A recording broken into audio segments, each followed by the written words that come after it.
Hello दोस्तों, वैदिक गुरु channel पर आपका स्वागत है। कैसे हैं आप सब? आशा है आप सब बहुत अच्छे होंगे। आपकी प्रैक्टिस अच्छी चल रही होगी। ज़्यादा से ज़्यादा प्रैक्टिस सेट सॉल्व करिए और अपनी तैयारी को मजबूत करने के लिए अच्छी चीज़ें, अच्छे क्वेश्चंस को सॉल्व करिए। और देखिए, मैंने आज यहाँ पर एक जो है लिया है, बहुत ही इम्पॉर्टेंट है ये पेपर। और आप देखेंगे कि इसमें बेहतरीन क्वेश्चंस, आप एक बार देखिए तो सही, एक बार आप इसको पूरा देखिएगा, स्किप करके प्लीज़ मत जाइएगा, ठीक है। और जो लोग नए हैं वो प्लीज़ चैनल को सब्सक्राइब करें, और जो है पुराने हैं वो प्लीज़ शेयर और लाइक करें, ठीक है।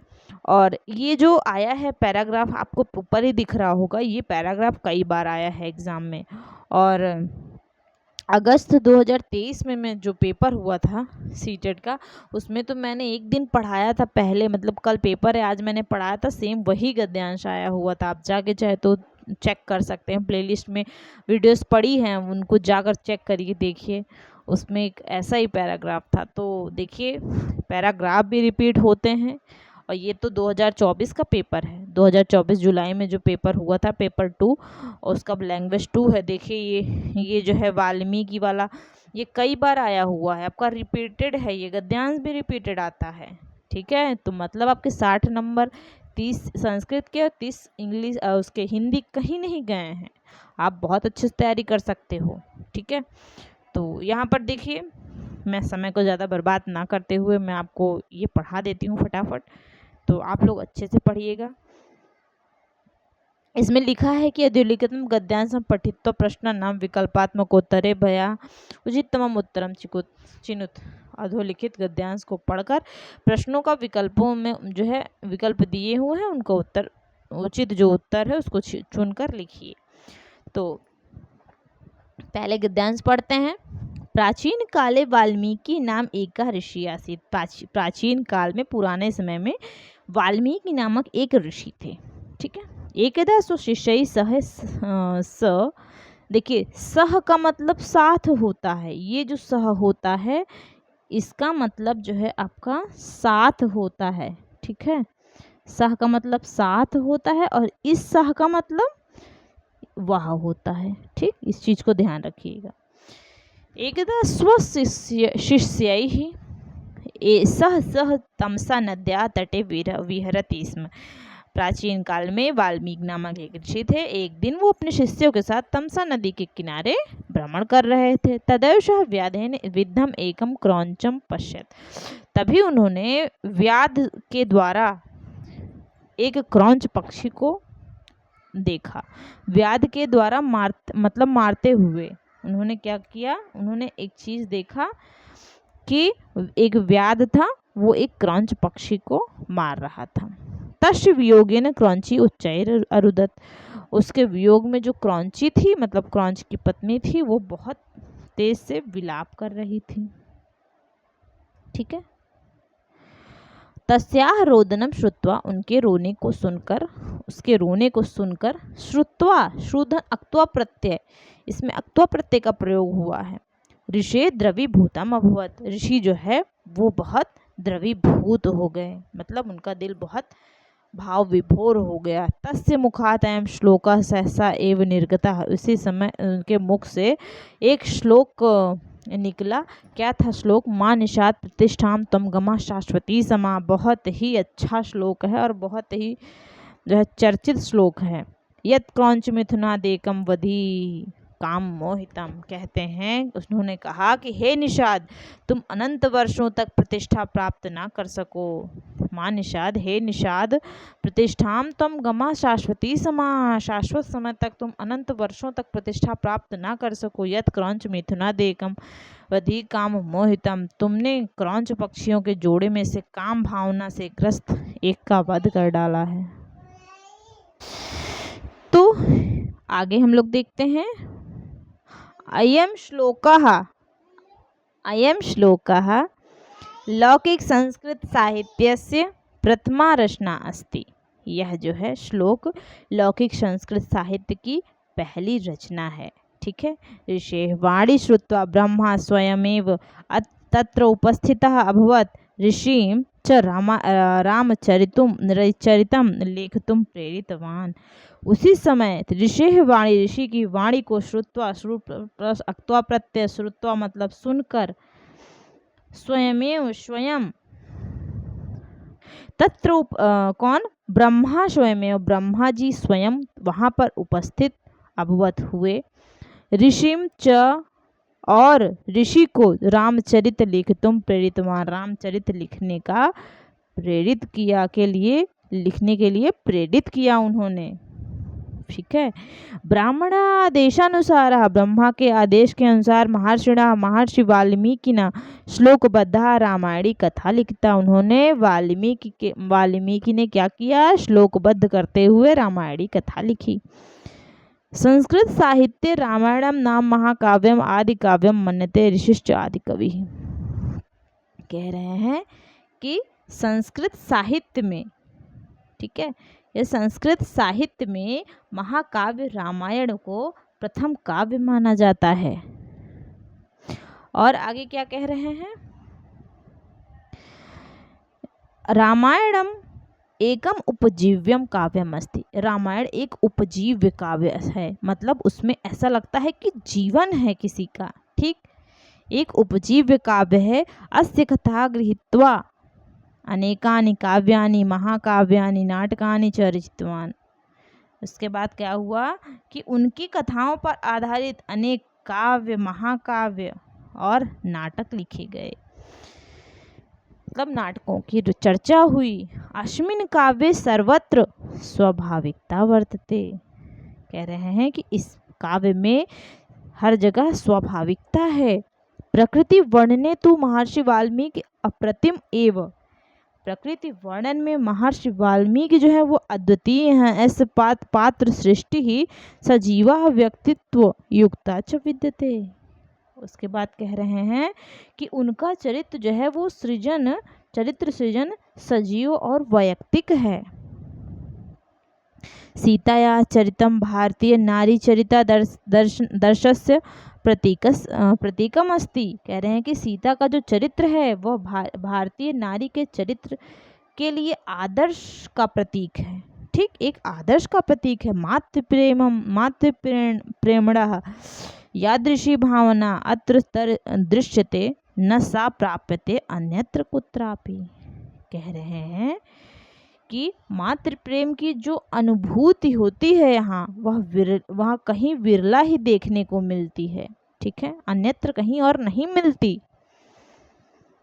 ऐसा सजीव चित्रण किया गया है। आदर्शः आज्ञापालकः धर्मरक्षकः राम सदृशः सुतः भरत लक्ष्मण शत्रुघ्न सदृशः भ्रातरः दशरथ तुल्य पिता कौशल्या सुमित्रा तुल्य जनन्यो सीता सदृशी साध्वी पत्नी हनुमत सदृशा सेवका सुग्रीव तुल्य सुहित और विभीषण सदृशा भक्ता न अन्यत्र कुत्रापि विश्व साहित्य नैव दृश्यते। मतलब यहाँ एक एक चरित्र का जो है वर्णन किया है उन्होंने। ठीक है, क्या कहा है कि राम जैसा आदर्श आज्ञापालक और धर्म की रक्षा करने वाले राम के समान जो पुत्र, भरत लक्ष्मण शत्रुघ्न के समान भाई, दशरथ के समान पिता, कौशल्या सुमित्रा के समान माता मतलब जनन्या मतलब माताएं, सीता सदृशी साध्वी पत्नी, सीता के समान साध्वी जो पत्नी है उनकी जो पतिव्रता है। ठीक है, हनुमत सदृश सेविका, हनुमान के समान सेवक, और सुग्रीव तुल्य सहित मतलब सुग्रीव के समान मित्र, और विभीषण सदृश भक्ता, विभीषण के समान भक्त। अन्यत्र कुत्रापि विश्व साहित्य न दृश्यते, अन्य किसी साहित्य विश्व के साहित्य में नहीं दिखते हैं। सीता मातृ रूपेण सम्मान्यते श्री रामस्य भागवत रूपेणे। कह रहे हैं कि सीता मातृ रूपेण, सीता जो है वो माता के रूप में एक बहुत ही अच्छी इसमें दिखाई गई हैं कि सीता को माता और श्री राम को प्रभु जो श्री राम हैं उन्होंने जो उनको सम्मान दिया है, ठीक है, वो अमूल्य है। कह रहे हैं कि सीता मातृ रूपेण सम्मानते मीत, सीता को माता के रूप में जो सम्मान श्री राम जी ने जो दिलाया है वो मानव जीवन से अमूल्यानि तत्वानि, मानव जीवन के अमूल्य तत्वों में से अत्र वर्णितानि सन्ति, ठीक है, अमूल्य तत्व है, वो अमूल्य तत्व का वर्णन करता है।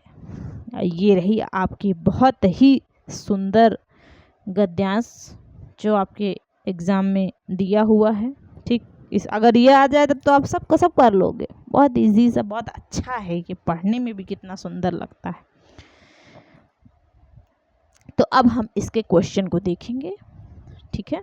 क्वेश्चन क्या कहता है कि रामायणस्य कथा गृहीत्वा कानि न लिखितानि। तो इसमें आप देखिए पता ही चल जाएगा आपको, महाकाव्यानि नाटकानि काव्यानि। अभी हमने ऊपर पढ़ा कि रामायण की कथा में जो है आप क्या क्या लिख सकते हो, महाकाव्य, नाटक, ये सब जो है लिखे गए हैं, आदि काव्य, ठीक है, ये सब। लेकिन इसमें गणित सूत्र की चर्चा की गई है क्या?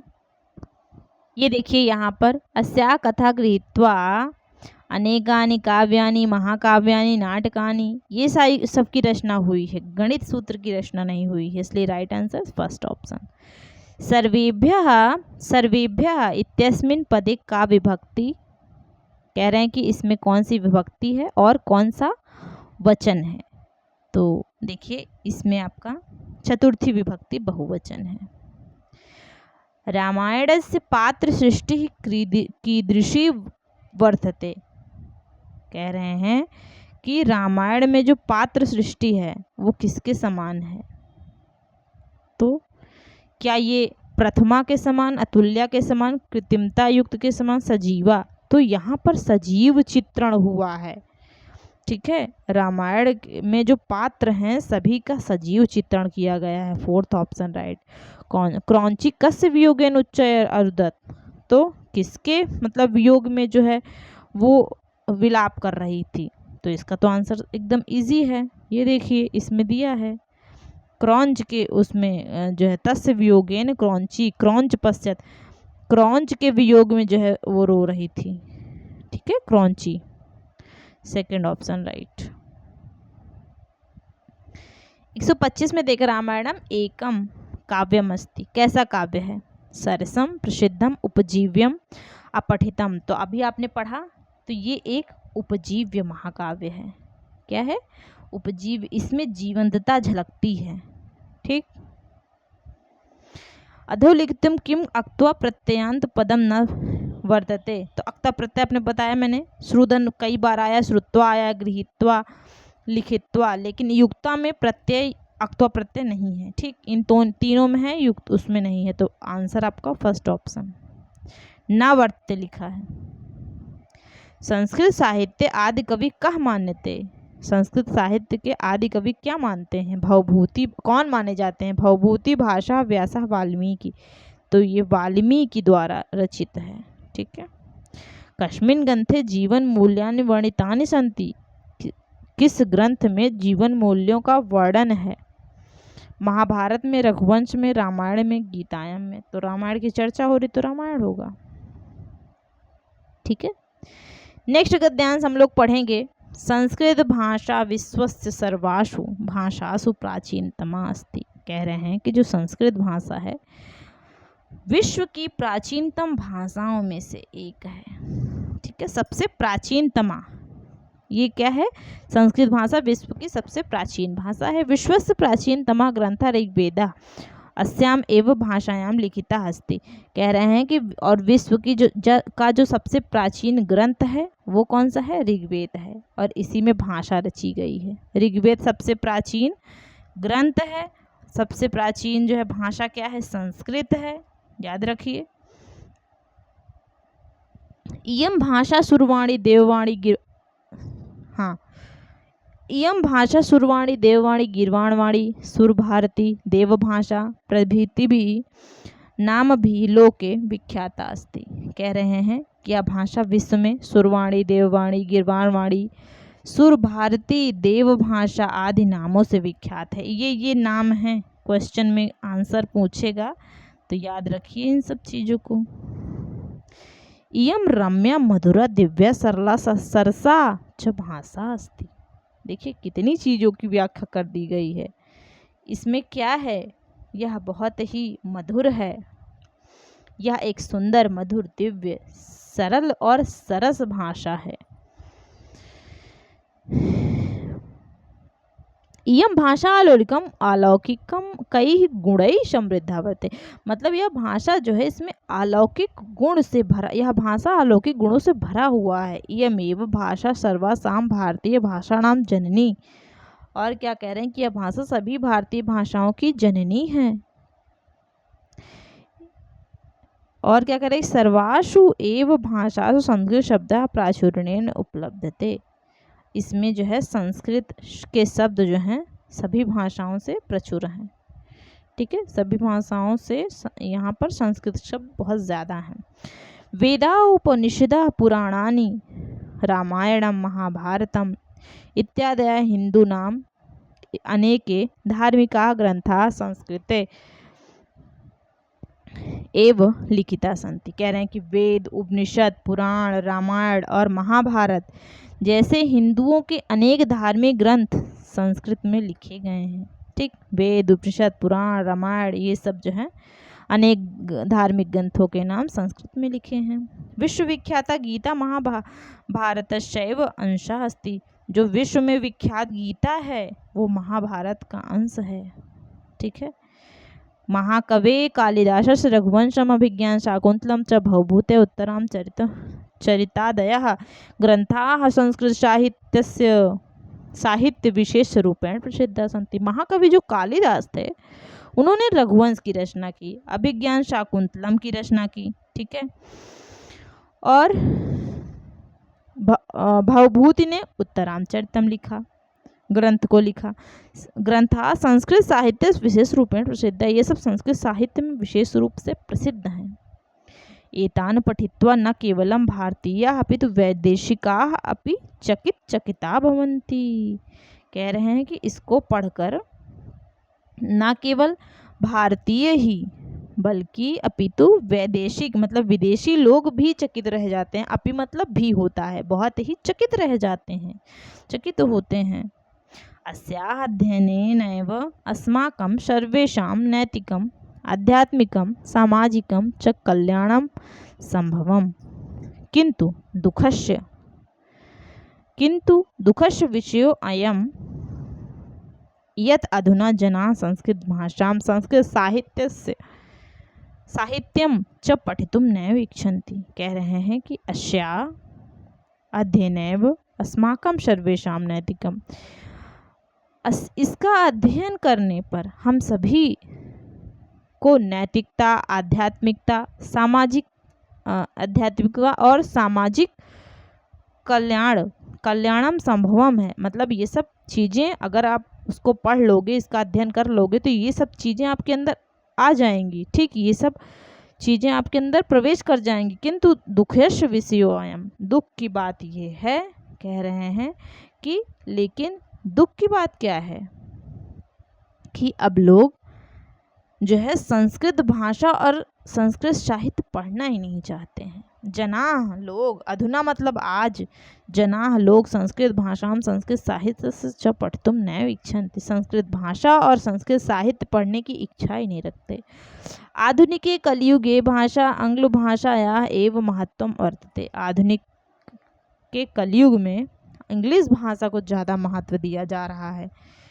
स्वसंस्कृतिं ज्ञातुम अपि, कह रहे हैं कि अपनी संस्कृति को जानने वाले संस्कृतस्य अध्ययनम अनिवार्यम वर्तते। संस्कृत का जो अध्ययन है उसको आवश्यक मानते हैं। अतः इसलिए संस्कृत भाषाया महत्वम गौरवम च विज्ञाय अस्माभिः सर्वे अस्या प्रचारे प्रसारे च प्रयत्नं करणीयः। इसलिए जो है क्या संस्कृत भाषा के महत्व और गरिमा को समझते हुए हम सभी को उसके प्रचार प्रसार में शामिल होना चाहिए, मतलब प्रचार प्रसार करने का प्रयास करना चाहिए। ये रही एक बहुत ही अच्छी गद्यांश। अब नेक्स्ट क्वेश्चन देखेंगे। भवभूते कः ग्रंथः प्रसिद्धः अस्ति। भवभूति की क्या है? उत्तराम चरितम, ये देखिए लिखा हुआ है। आधुनिके कलयुगे कस्या भाषायां महत्वम। तो आधुनिक कलयुग में इंग्लिश भाषा को ज़्यादा महत्व दिया जा रहा है। पंजाबी, फ्रेंच या फिर आंग्ल, फारसी। तो आपका राइट आंसर थर्ड। अधोलिखितेषु किम तृतीया विभक्ते पदम न अस्ति। तृतीया विभक्ति पदम न अस्ति, तो इसमें क्या हो सकता है आपका? नामभि, गौरवम, प्राचुर्येण या फिर आपका अस्माभिः। ठीक है, तो इसमें आपका गौरवम जो है तृतीय विभक्ति पद नहीं है, ना की बात की गई नहीं, तो गौरवम में आपकी तृतीय विभक्ति नहीं है। संस्कृत भाषा कीदृशी न वर्तते। परुषा, सरला, दिव्या, रम्या, तो यहाँ पर न वर्तते की बात की गई है। तो जो संस्कृत भाषा है वो परुषा नहीं है, सरल है, दिव्य है, रम्य है, लेकिन परुष नहीं है। 133 कान पठित्वा भारतीय वैदेशिका च चकिता भवन्ति। कह रहे हैं कि किसको पढ़कर भारतीय वैदेशिक चकित होते हैं। गणित विशेष पुस्तकानि, संस्कृत साहित्य ग्रंथान, तमिल भाषाया लिखितान ग्रंथान, संगीत ग्रंथान। आपने क्वेश्चन समझ ही गए होंगे और आंसर भी आपको आ गया होगा। संस्कृत साहित्य की बात हो रही है, तो अभी अभी हमने पढ़ा कि विदेशी भी चकित हो जाते हैं। अध्ययनेनैव इत्यस्य पदस्य सम्यक संधि विच्छेद सब में आती है। ठीक, देख रहे होंगे आप लोग, हमने पढ़ा था अभी, इसके पहले भी जो पढ़ा था हिंदी संस्कृत सब में आ रहा है। अध्ययने प्लस नैव, अध्यय प्लस ने नैव, अधि प्लस अध्ययने नैव, अध्ययनेन एव। चौथा क्वेश्चन आपका राइट हो जाएगा। संस्कृत भाषा कई सुदृढ़ वर्तते। सुंदरतया, अलौकिके गुणाः, नैतिकतया या फिर चमत्कारेण। तो इसमें अलौकिक गुण है। क्या है इसमें? समृद्धि, अलौकिक गुण है, अभी हमने पढ़ा ना ऊपर। निम्नलिखितेषु किम साधनम वर्तते यत् अनेकानि ऑनलाइन समकालीन असमकालिकानि। यहाँ से आपका साहित्य से संस्कृत साहित्य का जो है क्वेश्चन स्टार्ट हो गया है, ध्यान रखिए इस चीज़ का। ठीक है, आ गया संस्कृत साहित्य, ऐसा भी बोल सकते हैं कि अधोलिखित में से किम साधनम वर्तते यत् अनेकान ऑनलाइन समकालिकानि असमकालिकान च अध्यापन अवसरान उपस्थापयति। बहुत अच्छे से मैं आपको इसको डिफाइन करने वाली हूँ, तो छोड़ के नहीं जाइएगा, बने रहिएगा। कह रहे हैं कि अधोलिखित में से कौन सा साधन ऐसा है जो अनेक ऑनलाइन मतलब समकालीन और असमकालीन अध्ययन अध्यापन में उपलब्धता देता है। ठीक है, ऑनलाइन शिक्षण अवसरों की उपलब्धता देता है ये। अब कह रहे हैं कि इसका मतलब समझ लीजिए, असमकालीन और समकालिकानी, इसका मतलब क्या होता है? समकालीन में होता है कि जो अनवरत चल रहा है, मतलब शिक्षक और छात्र एक साथ ही जुड़ते हैं ऑनलाइन उसमें, ऑनलाइन क्लास में लाइव रहते हैं, जो लाइव क्लासेस होती हैं उनको समझ लीजिए समकालिक होती हैं। ठीक, इंग्लिश में याद रखिएगा समकालिकान बोलते हैं, सॉरी संस्कृत में समकालिकान बोलते हैं। और ठीक है, और असमकालिकान क्या बोलते हैं? जैसे वीडियो मैं आपको वीडियो के थ्रू पढ़ा रही हूँ, अब ये वीडियो जाएगा, अब आप इसको किसी भी समय देख सकते हो। ठीक, तो ये आपका असमकालिकान हो जाएगा। और इसके बारे में बहुत ज़्यादा अगर आपको जानना है तो मैं आपको एक वीडियो दे दूँगी। ठीक, वैसे शॉर्टकट में आपको बता देती हूँ कि जो समकालीन होते हैं इसके कई फ़ायदे भी हैं। मतलब आप तत्काल प्रतिक्रिया दे सकते हो, जैसे क्लास में बच्चे पढ़ा रहे हैं, बच्चे पढ़ रहे हैं, टीचर पढ़ा रहे हैं, तो बच्चा कोई क्वेश्चन पूछेगा तो बता देंगे। तो इसी तरह ऑनलाइन में भी होता है, लेकिन कभी कभी नुकसान भी होता है कि कनेक्शन सही से बन पाता है, नहीं बन पाता है। ठीक, और एक दूसरे से जुड़ने का सहयोग मिलता है, ये समकालीन में ऑनलाइन उसमें होता है। ठीक, ऑनलाइन क्लास में। और जो ऑनलाइन नहीं होता है, जो असमकालिकान होता है, ठीक है, वो सुविधा अनुसार इसमें भी बहुत सारे फ़ायदे हैं कि आप आपको जब समय मिलता है आप उस वीडियो को देख सकते हो, बहुत सारे वीडियो देख सकते हो। इसमें आपका जो है वीडियो आ जाएगा, लेख आ जाएगा, प्रेजेंटेशन आ जाएगा, और उसमें आपका चैट के थ्रू वेबिनार आ जाएगा, लाइव क्लास, ये सब समकालीन में हो जाएंगी। और असमकालीन में बताया ही, प्रेजेंटेशन हो गया, वीडियो हो गया, लेख हो गया। ठीक, तो इसमें कह रहे कि क्या सही होगा, इसमें पाठ्य पुस्तक या फिर रेल पत्रक या फिर दूरदर्शन या फिर पैडलेट। तो देखिए पाठ्य पुस्तक क्या है, पाठ्य पुस्तक एक पारंपरिक शैक्षणिक संसाधन है ये मात्र, और दूरदर्शन में एक ही तरफ से पत्रिका होती है, संचार मतलब एक ही तरफ से संचार होता है। और रेल पत्रकम में ये टिकट इसको अभी फ़िलहाल के लिए हमेशा शैक्षिक उपकरणों में नहीं लिया जा सकता, ये शैक्षिक उपकरण से भिन्न है। लेकिन जो पैडलेट है ये आपका सही जो है इसका आंसर हो जाएगा कि पैडलेट जो है ये आपका इसमें अवसरों की उपलब्धता देता है, ऑनलाइन शिक्षण अवसरों को उपलब्धता देता है। तो फोर्थ ऑप्शन राइट हो जाएगा। रचनात्मक आकलनाएं किम साधनम आदर्शम नास्ति। इसमें कह रहे हैं कि रचनात्मक आकलन में क्या आदर्श नहीं है।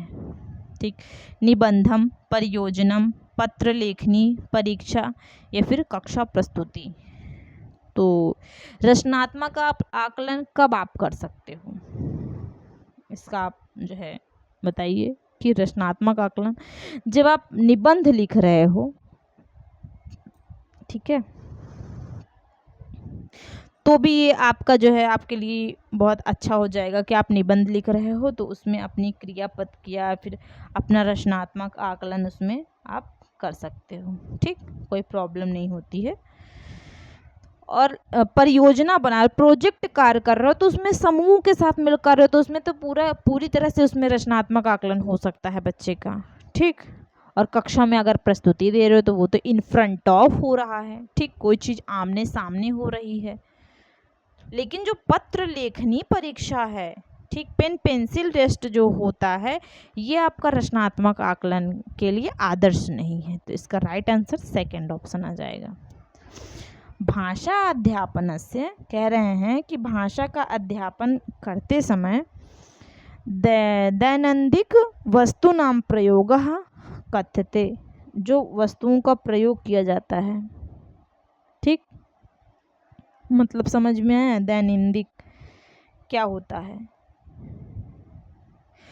भाषा के आकलन में, भाषा के अध्यापन में, भाषा शिक्षण में जो प्रतिदिन काम में आने वाली सामग्री का प्रयोग होता है वो क्या कहलाती हैं। दैनंदिक वस्तु नाम मतलब दैनिक रोजमर्रा की जो है वस्तुएं जो होती हैं जो प्रयोग में की जाती हैं, किस क्या कहते हैं, यथार्थता रियलिया कहते हैं, अध्यापन साधनम कहते हैं, फिर आपका भाषा क्रीड़ा कहते हैं या फिर पाठ कहते हैं। तो ये क्या हो जाएगा, क्या आप भाषा रोज रोज खेल के पढ़ाएंगे, मतलब आप रोज रोज लैंग्वेज गेम खेलेंगे? नहीं, दैनिक कार्य की ध्यान रखिएगा, शब्द को अच्छे से प्रिपेयर करिए। पाठ को टेक्स्ट बुक मतलब टेस्ट जो है वो पाठ आप रोज करेंगे या फिर अध्यापन साधन जो है वो रोज करेंगे। इसमें जो सबसे सही आंसर आपका हो जाएगा वो रियलिया हो जाएगा। ठीक, रियलिटी, रियलिया। इसमें क्या होता है, यथार्थता, संस्कृत में इसको क्या बोलते हैं, यथार्थता, इंग्लिश में रियलिया। मतलब प्रतिदिन के काम में आने वाली वस्तु, आप कोई चीज़ स्कूल में ले जा रहे हो, ठीक, दैनिक जीवन में उपयोग कर रहे हो, पेन का यूज़ रोज करते हो, स्कूल में ले जा रहे हो, पेन का रोज यूज़ कर सकते हो। एक शिक्षक जो है वो फल, सब्जियों, अखबार या फिर समाचार पत्र, इन सब चीज़ों को जो यूज़ करता है वो आपका वास्तविक वस्तुओं में आ जाएगी, यथार्थता में आ जाएगी, दैनिक वस्तुओं में उपयोग कर सकता है। ठीक मतलब समझ रहे हैं कि जो दैनिक जीवन में उपयोगी चीज़ें होती हैं, भाषा शिक्षण में इन वस्तुओं का उपयोग जो है छात्रों को भाषा सीखने और समझने में मदद करती है। तो इसलिए आपका यथार्थता जो होती है ये आपका दैनिक जीवन में यूज़ होती है। इससे रिलेटेड बहुत सारे क्वेश्चंस आए हुए हैं। देखिए, इसके पहले भी हिंदी में एक आया था कि एक टीचर जो है किसी उसको लेके आती है, जो है फेरी वाले को लेकर आती है, तो वो भी आपका वस्तु में आ जाएगा। ठीक, दैनिक वस्तु में आ जाएगा, क्लास में दिखाकर जब उसको पढ़ाया जाता है। यथार्थता समझ में आया अच्छे से? ठीक है, तो वास्तविक वस्तु शिक्षण सहायक सामग्री में यूज होती है, ऐसी वस्तु में जिसका प्रयोग हम शिक्षण सहायक सामग्री में करते हैं। और यह जो है बच्चों को सीखने में बहुत मदद करती है। शिक्षा नीत्याम, त्रिभाषा सूत्र की बात करी जा रही है यहाँ पर। देखिए फिर से भाषा के बारे में आ गया। भाषा के बारे में उन्होंने बहुत अच्छा जो है आपको दिया हुआ है, वीडियो दिया है, प्लीज़ उसको जाकर अच्छे से पढ़िए। आपका कोई भी क्वेश्चन जो भाषा से रिलेटेड आता है वो बेकार नहीं जाना चाहिए, और हर बार क्वेश्चन आता ही आता है, ये भी आप देख रहे हो। ये देखिए संस्कृत पढ़ा रही हूँ, उसमें भी आया है। ठीक, अब देखिए त्रिभाषा सूत्र कह रहे हैं कि शिक्षा नीत्याम, शिक्षा नीति में भारत से भाषा किम सर्वार्ध संवर्धयितुं प्रयते, कह रहे हैं कि भारत की जो शिक्षा नीति है उसमें भाषा किसे समुन्नत करने के लिए कहती है। भाषा सूत्र की बात करें, ये बहुभाषिकता को बढ़ाने की बात करती है, एक भाषिकता को हिंदी भाषा केंद्रीकृत होती है ये, मतलब, और क्या कह रहे हैं कि मातृभाषा आधारित बहुभाषिकता होती है। थर्ड नंबर कह रहे हैं कि हिंदी भाषा में केंद्रीकृत, मतलब हिंदी भाषा पर बहुत बल देकर उसको केंद्र में रख कर, केंद्र में करके द्विभाषिक शिक्षा जो दी जाती है उसमें होती है। तो इसका तो आंसर, ठीक है, आंसर तो आपको दिख ही गया होगा, लेकिन इसके बारे में जान लीजिए कि जो त्रिभाषा सूत्र है ये 1964-66 में कोठारी कमीशन के द्वारा दिया गया था। ठीक, और इसको जो है लागू 1968 एनपी द्वारा किया गया था। ठीक, पहले अब इसको एनईपी बोलते हैं, पहले एनपी बोलते थे। और त्रिभाषा सूत्र में 3 भाषाएं आती हैं। पहली भाषा जो मातृभाषा क्षेत्रीय भाषा होती है, दूसरी हिंदी भाषी राज्यों में जो आधुनिक भारतीय भाषा या अंग्रेजी, और जहाँ पर हिंदी नहीं बोली जाती है वहाँ पर हिंदी या अंग्रेजी। ठीक, तीसरी भाषा में क्या होता है कि हिंदी भाषी तथा गैर हिंदी भाषी, मतलब जहाँ हिंदी बोली जाती है वहाँ भी और जहाँ नहीं बोली जाती है वहाँ भी, हर जगह अंग्रेजी या एक आधुनिक भारतीय भाषा होनी चाहिए। ये जो है त्रिभाषा सूत्र कहता है, और इससे क्या होता है कि बहुभाषिकता का जन्म होता है। ठीक, तो यहाँ पर देखिए भारत से भाषा, इसमें सर्वाधिक प्रेरित कहा गया है कि मातृभाषा पर आधारित बहुभाषिकतावाद।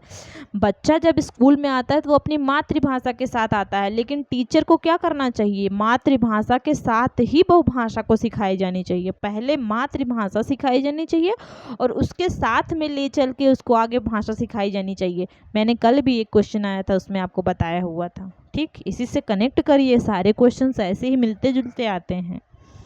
4th option right. ठीक, कि मातृभाषा पर आधारित बहुभाषिकतावाद होनी चाहिए। मातृभाषा तो पढ़ाओ ही, उसके साथ ही साथ दूसरी भाषा, हिंदी पढ़ा रहे हो तो हिंदी से रिलेट करके इंग्लिश पढ़ाओ, या फिर हिंदी से रिलेट करके कोई और भाषा पढ़ाते हो, संस्कृत पढ़ाते हो, ठीक है, कोई और भाषा पढ़ाओ, लेकिन उसमें मातृभाषा होनी चाहिए।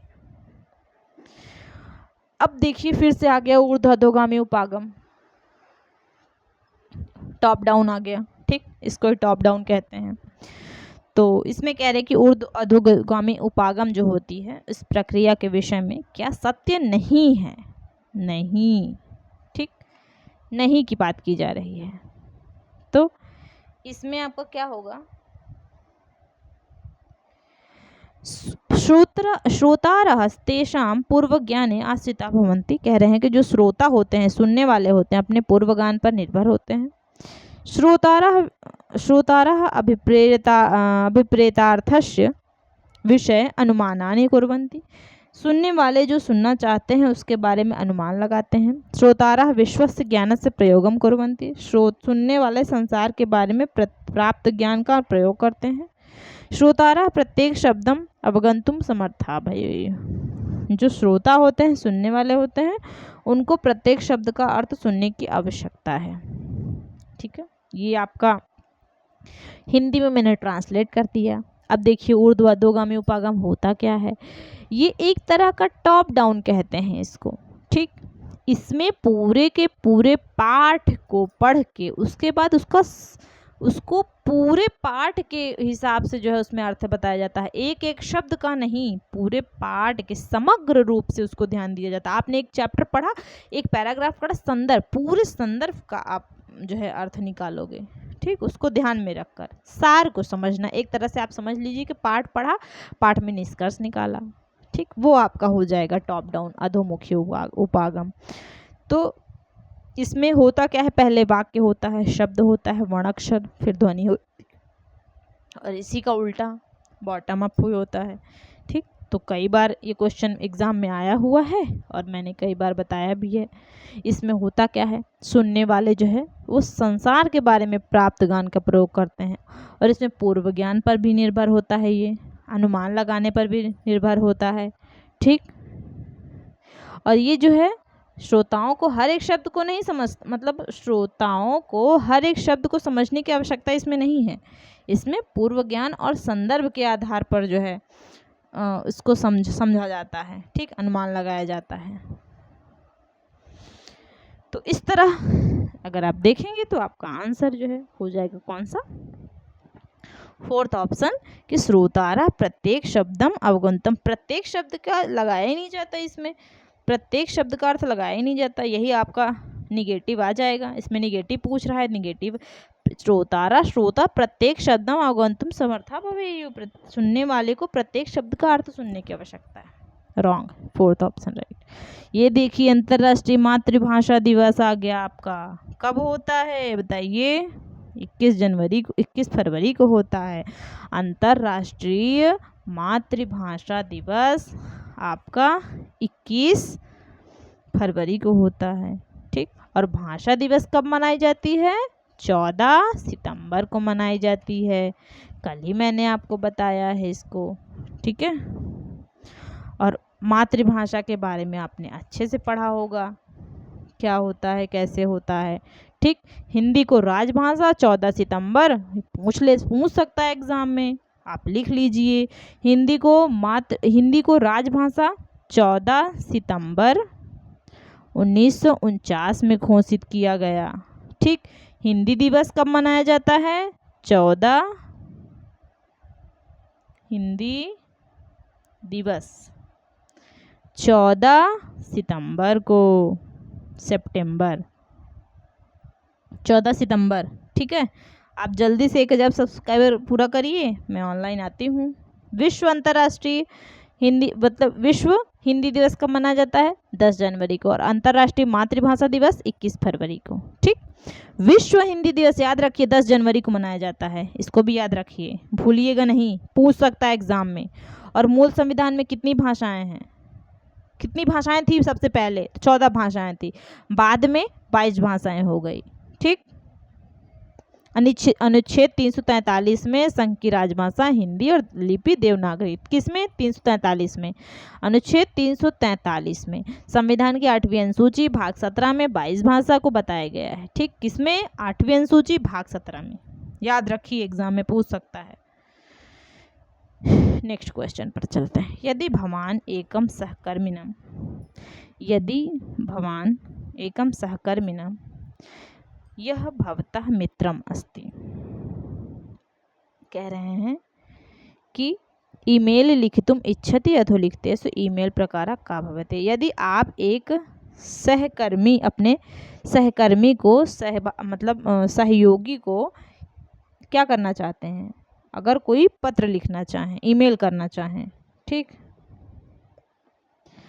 तो यह भवतः मित्रम अस्ति, यदि भवान एकम सहकर्मिणः, ध्यान से देखिए, यदि आप एक सहकर्मी हैं, या भवतः मित्रम अस्ति, या जो है आप मित्र हैं, तो ईमेल लिखितुम इच्छति, ईमेल लिखने की इच्छा करते हैं, तो अधोलिखितेषु ईमेल प्रकार का भवेत्, ठीक। अगर आप किसी के साथ काम करते हैं, ठीक, और या फिर आप किसी के मित्र हैं, तो अपने मित्र को आप एक ईमेल लिखना चाहेंगे, तो किस तरह का ईमेल लिखना चाहेंगे, अनौपचारिक होगा वो, औपचारिक होगा, व्यावसायिक होगा, पत्राचार होगा, बताइए कौन सा है, बहुत इजी सा है, बता दीजिए क्या होगा। आपका अनौपचारिक हो जाएगा। अनौपचारिक में क्या होता है, आप अपने दिल की बात लिख सकते हो उसमें, आप उसको कुछ भी बोल सकते हो, ये सुनिए, हेलो सुनो, मैं ये कहना चाहता हूँ, मतलब आप अपनी भाषा में, अपनी लैंग्वेज में उसको औपचारिक तरीके से बोल सकते हो, अनऑफिशियल, ठीक। इनफॉर्मल कहते हैं। और जो फॉर्मल होता है, जैसे कहीं आप लिख रहे हो, किसी बैंक को लिख रहे हो, ठीक, और इसमें औपचारिकता का प्रयोग होना चाहिए।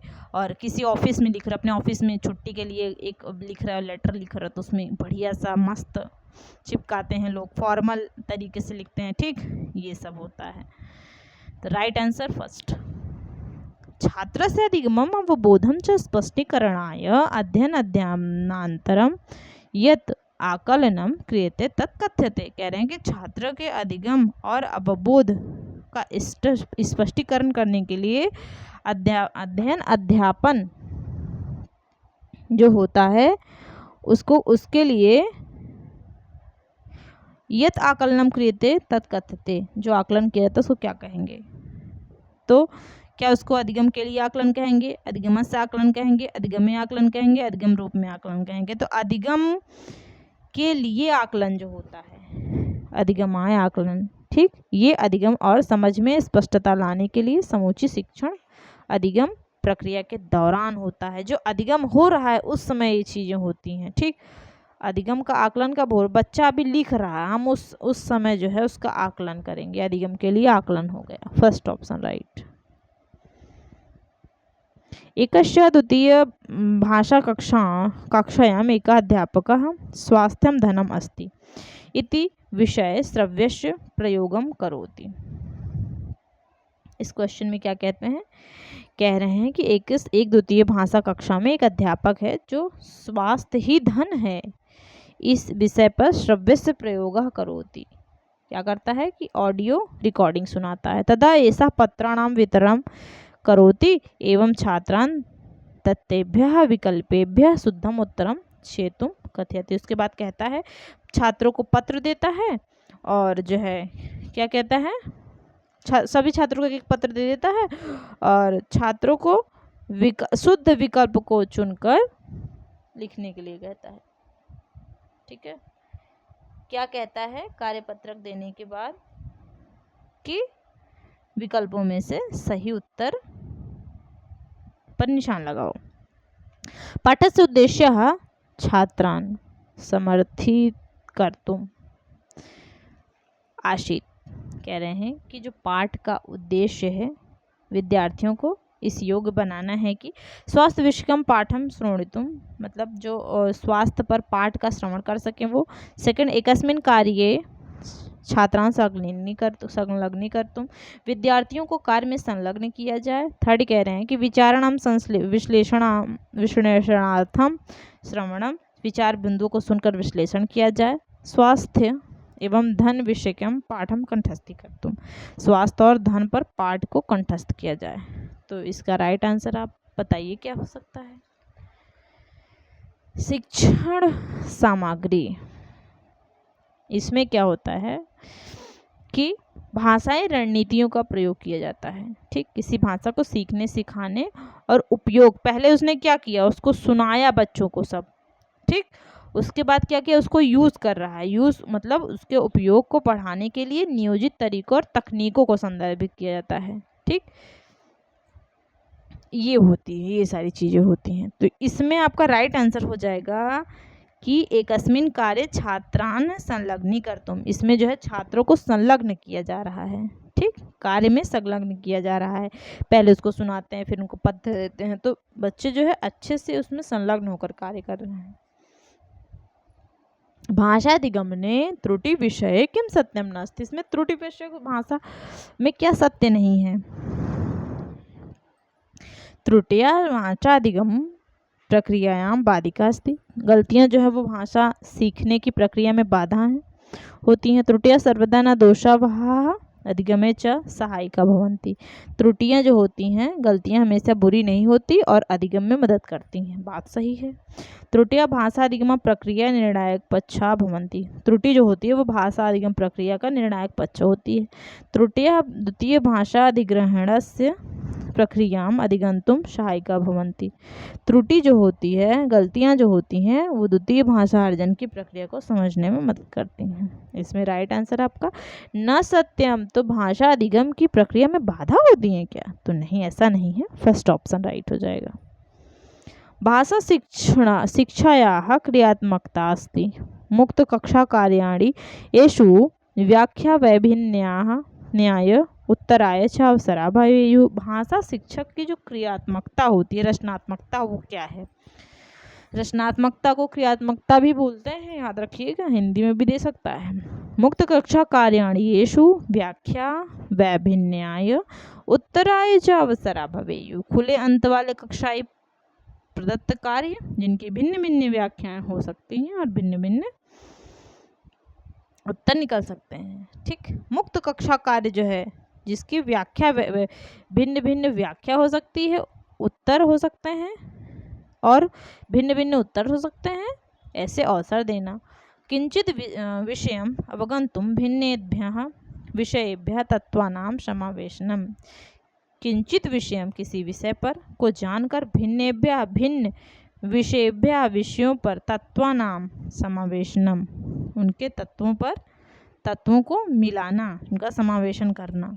कक्षा गतिविधि यस्मिन् अध्यापनस्य नवीन विधि नाम प्रयोग क्रियते। शिक्षण की नवीन विधियों का प्रयोग करते हुए कक्षाई गतिविधि। फोर्थ कह रहे कि कक्षा सामग्री यस्याम संप्रेषणात्मक भाषा अध्यापनस्य प्रयोग क्रियते। संप्रेषणात्मक भाषा शिक्षण का प्रयोग करते हुए कक्षा सामग्री। राइट आंसर क्या हो जाएगा? रचनात्मक कौशल। तो ये आपके खुले अंत वाले जो कक्षाएं प्रदत्त कार्य होते हैं, इनमें अनेक तरह की व्याख्याएं भी होती हैं, इनमें अनेक तरह की जो है आपका उत्तर भी निकल सकता है। तो ये आपका रचनात्मक आकलन होता है। सभी बच्चों को एकदम फ्री हैंड दे दो लिखने के लिए, उनकी रचनात्मकता, उनकी जो अंदर की जो चीज़ें हैं वो खुद ही समझ में आ जाएंगी, निकल आएंगी। First option. और बढ़ावा भी मिलेगा उनको। 147 कह रहा है कि छात्रेभ्य भाषाया परिचिता दातव्या एकम एवं त्रुटियाः अस्य प्रमाणाः भवन्ति यत् अधिगमः प्रवर्तते अस्य समर्थनं केन कृतं। क्या कह रहे हैं कि छात्रेभ्यः भाषाया परिचिता दातव्या, छात्रों की भाषा का परिचय देते हुए, एवं त्रुटियाः अस्य प्रमाणाः, कह रहे हैं कि शिक्षार्थियों को समृद्ध भाषाई परिवेश मिलना चाहिए और गलतियां इस बात का साक्ष्य हैं कि अधिगम हो रहा है। यत अधिगमा प्रवर्ते, अधिगम हो रहा है। समर्थनम केन कृतम, इस किसका समर्थन करती हैं या किसके द्वारा अनुशंसित हैं? व्यवहारवादी, संज्ञानात्मवादी या फिर मानवतावादी या फिर मनोविश्लेषणवादी, संज्ञानवादी, कॉग्निटिविज्म। संज्ञानात्मकता जो होती है बच्चों में, इसमें क्या होती है? इसमें जो है मानसिक क्रियाओं पर अध्ययन किया जाता है, ठीक है, या मानसिक क्रियाओं के अध्ययन पर केंद्रित होता है। सोच, तर्क, स्मृति, समस्या समाधान, ये सब चीज़ें होती है इसमें। व्यवहारवादी जो होते हैं वो व्यवहार के द्वारा जो है सीखते हैं। ठीक, इसमें राइट आंसर क्या हो सकता है आपका? इसमें आपका हो जाएगा कि इसमें कह क्या रहा है कि समृद्ध भाषाई परिवेश मिलना चाहिए बच्चों को और गलतियां इस बात का साक्ष्य हैं। तो इसका ये संज्ञानवादी हो जाएगा, कॉग्निटिविस्ट। ठीक, second option right. Next question, अधुलिखितोषु किम कथनम सत्यम अस्ति। डिस्लेक्सिया एकम पठन वैकल्यम। डिस्लेक्सिया एक पठन विकार है। डिस्ग्राफिया एक लेखन विकार है। डिस्ग्राफिया एक पठन वैकल्य है। डिस्लेक्सिया लेखन वैकल्य। ये तो थर्ड और सी और डी तो बिल्कुल गलत हो जाएंगे। फर्स्ट ए और बी एकदम सही हो जाएंगे। क्यों? क्योंकि डिस्लेक्सिया लेक्सिया पठन, ग्राफिया ग्राफ बना रहे हो आप, लेखन। यही है ट्रिक आपकी, ग्राफ बना रहे हो। ग्राफ मैंने भी ऐसे ही याद किया था, एग्जाम में आंसर भी करके आई थी, सही भी हुआ था, आप भी कर लेना। डिस्ग्राफिया ग्रा है, ग्राफ बना रहे हो, लेखन हो गया। लेक्सिया पढ़ रहे, इसी का जो है डिसलेक्सिया हो गया। तो ऐसे आप कर लेना कुछ। तो इसमें ए और बी सही हो जाएगा, तो third option right. Next question देखेंगे। रीता एक राजकीय विद्यालय से अध्यापिका सप्तम कक्षायाः छात्रान् आंग्ल भाषा अध्यापनार्थं दृश्य यंत्रणां भाषा क्रीडनां च प्रयोगम करोति। कह रही हैं कि रीता जो है एक राजकीय विद्यालय सरकारी विद्यालय की अध्यापिका है। सप्तम कक्षा छात्रम आंग्ल भाषा अध्यापन 7वीं कक्षा के बच्चों को इंग्लिश भाषा पढ़ा रही है। 7वीं कक्षा को इंग्लिश पढ़ाते समय दृश्य यंत्रणाम भाषा क्रीडनाम च प्रयोग, वो क्या कर रही है, इंग्लिश पढ़ाने के लिए दृश्य उपकरण और भाषा खेल खिलाती है। ठीक। सा अध्यापन से कम सिद्धांतम योजयति। रीता शिक्षण के लिए किस सिद्धांत का पालन कर रही है? प्रकृति प्रक्रियाया सिद्धांत, व्यवहारस्य अभ्यासस्य च सिद्धांत, प्रेरणाया रुच्या च सिद्धांत, जीवनेन सह संबद्धता या सिद्धांत। तो यह जो है क्या कर रही है, बच्चों को इंग्लिश पढ़ाने के लिए क्रीड़ा का प्रयोग कर रही है, दृश्यंत्र का प्रयोग कर रही है। वो प्रेरणार्थक और रुच्यार्थक सिद्धांत, क्योंकि बच्चे खेल खेल में सीखते हैं और रुचि भी लेते हैं। और दृश्य यंत्र जब दिखा रही है, मोबाइल के थ्रू दिखा रही है। ठीक। देखने वाला यंत्र, मोबाइल दिखा रही, मोबाइल में दिखाकर काम करना। डिजिटल टीवी लगा दिया है, बोर्ड, डिजिटल बोर्ड में जो है फोटो दिखाकर जो है कार्य करवा रहे। तो ये तो अभिप्रेरणा और रुचि का सिद्धांत हो जाएगा, थर्ड ऑप्शन। एका लघु कथा यस्याम मुख्य पात्र रूपेण जंतवा भवन्ति सुस्पष्ट शिक्षाम च शिक्षते कथ्यते। कल्पना, नीति कथा, विज्ञान कल्पना, यात्रा वर्णन। कह रहे हैं कि एक लघु कथा जिसमें मुख्य पात्र के रूप में जंतु होते हैं, सुस्पष्ट शिक्षाम च शिक्षते, उसको सुस्पष्ट शिक्षण में कह रहे हैं, सुस्पष्ट शिक्षण, मुख्य पात्र उसमें पशु होंगे, तो ये नैतिक मूल्यों में सुस्पष्ट शिक्षण में किन मूल्यों को उभारते हैं? कथ्यते कही जाती है, कल्पना कही जाती है, नीति कथा, विज्ञान कल्पना, फिर यात्रा वर्णन। तो ये तो आपको क्या हो जाएगी, फेबल। ठीक है, नीति कथा क्या हो जाएगा, नीति कथा हो जाएगी। तो ये रहा आपका जो है पेपर, बहुत बढ़िया पेपर है, अच्छे से देखिए। कोई क्वेश्चन हो तो प्लीज़ क्वेश्चन करिए। ठीक है। और आपका जो मेरा टेलीग्राम चैनल है, टेलीग्राम चैनल वैदिक गुरु है, प्लीज़ उसको ज्वाइन करिए। ठीक। डिस्क्रिप्शन में नहीं, उस पर प्रोफाइल पे दिया हुआ है वैदिक गुरु। ठीक, उसको ज्वाइन करिए। अपना सहयोग बनाए रखिए, मुझे मोटिवेट करिए, कमेंट करिए, लाइक सब्सक्राइब शेयर करिए। ठीक, धन्यवाद।